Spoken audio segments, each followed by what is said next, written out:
बार जोर से जब चिल्लाया बाबा, तब उनकी समाधि खुल गई और उठते ही उन्होंने कहा, इस बालक ने कृष्ण वर्ण को धारण कर रखा है, इसलिए इसका नाम मैं कृष्ण रखता हूं।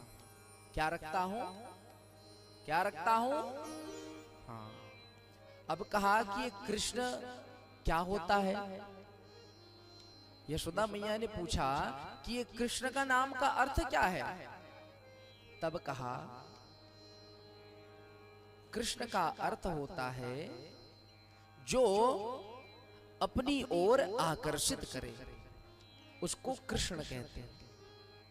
जैसे जीवानाम चित्तम आकर्षयति तीति कृष्ण, जो जीवों के चित्त को अपनी ओर खींचे, अपनी ओर आकर्षित करे, वो कृष्ण है।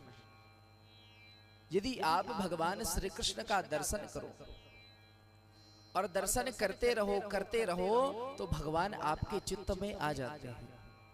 फिर उसके बाद ऐसा दिखाई पड़ता है कि भगवान साक्षात मेरे सम्मुख खड़े हैं और मैं उनका दर्शन कर रहा हूं, दर्शन कर रहा हूं। यदि आप कोई मंदिर जाओ, यदि आप कोई मंदिर जाओ, देखिए एक मैं आपको बात कहूं, भगवान का नाम कृष्ण है। कृष्ण का अर्थ है जो जीवों के चित्त को अपनी ओर खींचे। आप में से वृंदावन कौन कौन गया है? 1 2 3 मतलब 10-12 लोग यहां से वृंदावन गए हो। अब यदि आपको मैं छोटे से राधा रमण जी, इतने बड़े हैं राधा रमण जी, अब उनके बारे में यदि मैं आपको बताऊं तो आप जब उनके बारे में सुनेंगे, इतने छोटे राधा रमण जी हैं, उनकी आंखें यदि आप देखोगे तो एकदम कटीली आंखें हैं उनकी, छोटे छोटे दांत दिखाई पड़ते हैं। और जब उनकी आरती होती है, राधा रमण जी को कैसे देखा जाता है पता? जैसे राधा रमण जी का जो मंदिर है, गर्भगृह है, तो जो भक्त होते हैं वो अपने पास दूरबीन रखते हैं और दूरबीन से राधा रमण को देखते हैं। इतने छोटे हैं, दिखाई नहीं देते।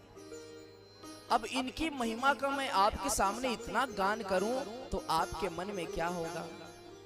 वृंदावन जाना चाहिए, राधा रमण जी का दर्शन करना चाहिए। आपके चित्त में राधा रमण की छवि डल गई, घुस गई। अब वो चित्त आपको क्या करेगा? वह कृष्ण आपको बुलाएगा, खींचेगा अपनी ओर, आओ आओ मेरा दर्शन करो। इसी को कृष्ण कहते हैं। और गर्गाचार्य जी कहते हैं, बहूनि संति नामानि रूपाणि च सुतस्य ते गुणकर्मानुरूपाणि नान्यहं वेद नो जना।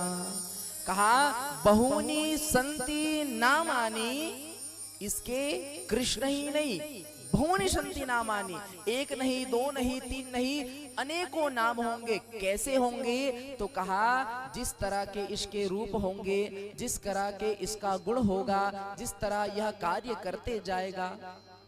जैसे गैयों को चराने जाएगा तो कोई गोपाल कहेगा, गैयों की रक्षा करेगा तो कोई गोविंद कहेगा, माखन चुराएगा तो माखन चोर कहेगा, मुरली धारण कहेगा तो मुरलीधर कहेगा।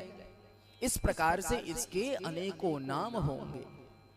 और अंत में कहा नारायणो समो गुणै, इसमें भगवान साक्षात नारायण के ही समान गुण है। इसीलिए जिस तरह के ये गुण कर्म करेगा उसी प्रकार से इसके नाम रखे जाएंगे।